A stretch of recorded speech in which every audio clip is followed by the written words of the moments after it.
11节的感动时刻，我们带您来一趟客庄小旅行。来到的地方是高雄美浓，这是一个传统的客家庄，老街上随处可见伙房建筑，这里的伙房也变成了美术馆。要探究美浓人家的生活点滴，不能错过的还有板条街，跟着镜头带您逛逛。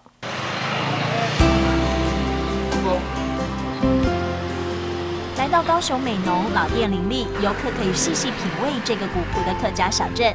而传统的伙房建筑在永安老街上更是随处可见。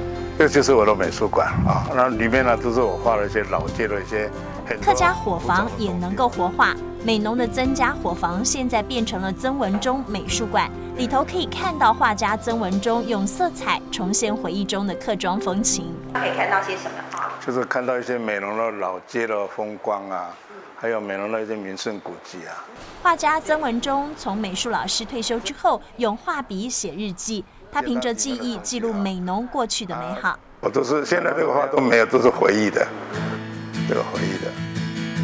一笔一画描绘勤奋的蓝山妇女，也有应景的客家小人物。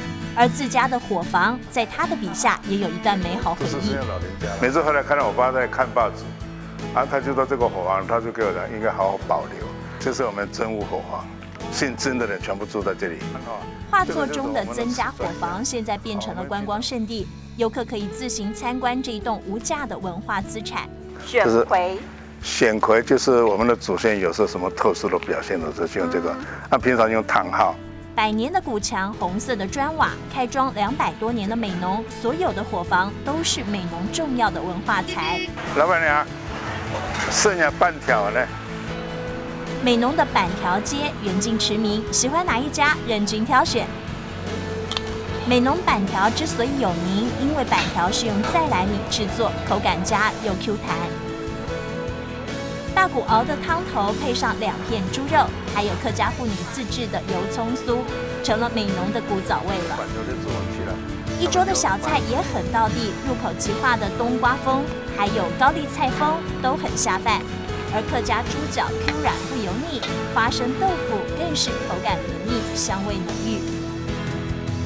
跟着在地人的脚步，您可以尝遍美浓美食，尽览在地风光。时光的飞叶在美浓的伙房里静静翻动，老师的彩笔鲜活了蓝山的沉静，板条的滋味唤醒了童年的记忆，旅人停不下的脚步，追寻200年的感动时刻。